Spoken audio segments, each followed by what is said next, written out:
आणि आता महाराष्ट्र देशामध्ये सगळ्यात पहिली एक मोठी बातमी ती म्हणजे चंद्रशेखर बावनकुळे आणि एकनाथ शिंदे यांच्यात एक संवाद झाला। पण तो संवाद काही साधा सुद्धा संवाद नव्हता। त्यात एकनाथ शिंदे बावनकुळेंवर चांगलेच संतापल्याचं बघायला मिळतंय। त्यांच्यात नेमका काय संवाद झाला याबद्दल मात्र अस्पष्टता आहे। दृश्यांमध्ये आपण बघू शकतोय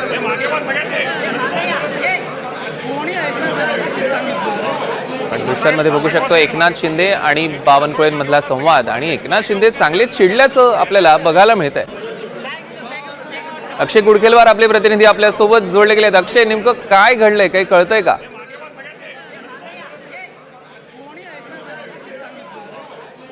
अक्षय, माझा आवाज येतोय?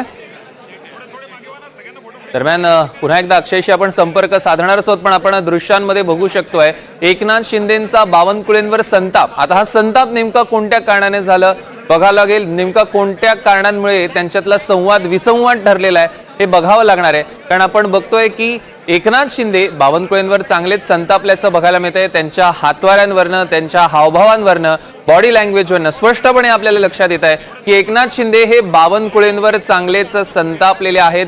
आता हा नेमका कोणता मुद्दा होता, कोणत्या कारणावरनं दोघांमध्ये एकमत झालेलं नव्हतं हे नेमकं बघावं लागणार आहे।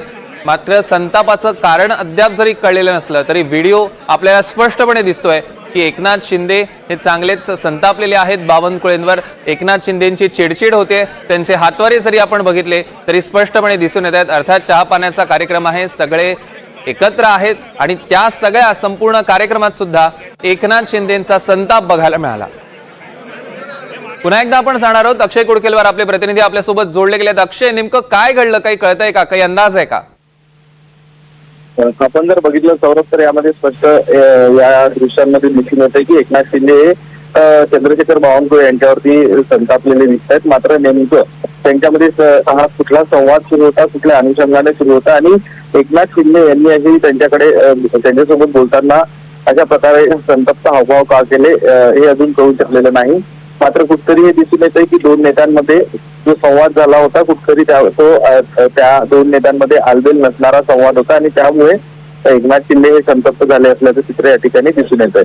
तर दुसरीकडे त्याच ठिकाणावरनं राज्याचे मुख्यमंत्री देवेंद्र फडणवीस हे देखील जात होते आणि त्यानंतर त्यांनी दोन्ही नेत्यांना थोडं पुढे गेल्यानंतर सूचना केल्या की याबाबत आपण आतमध्ये बोलूयात असं त्यांनी सुनावलं। हे स्पष्ट सगळं दिसतंय। मात्र नेमकं आता हे बघणं महत्वाचं ठरणार आहे सौरभ की हा संवाद नेमका कुठला होता, कुठल्या विषयावरनं एकनाथ शिंदे यांचं जे असं इतकं संतापलेलं गेस्चर या व्हिडिओमध्ये आपल्याला बघायला मिळतंय।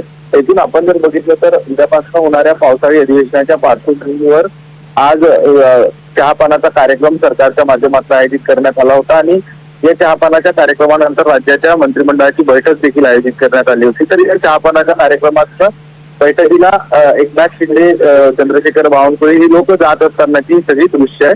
त्या दृश्यामध्ये एकनाथ शिंदे हे चंद्रशेखर बावनकुळे यांच्यावरती संतापलेले दिसत आहेत।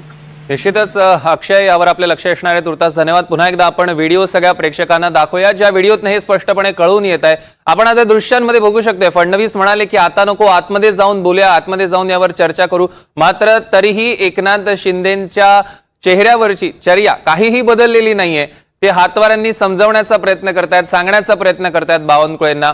बावनकुळेंनी जरी हसण्यावारी हे नेलेलं असलं तरी सुद्धा आपण दृश्यांमध्ये स्पष्टपणे बघू शकतोय की कुठल्या तरी गोष्टीवरनं मतमतांतर आहेत हे स्पष्टपणे दिसून येत आहे। समजावण्याचा देखील प्रयत्न केला जातोय। स्वतः मुख्यमंत्र्यांनी त्यांना सांगितलं की ह्याच्यावर आतमध्ये जाऊन बोलू, आता थांबूया, कारण सगळे माध्यम प्रतिनिधी सुद्धा होते।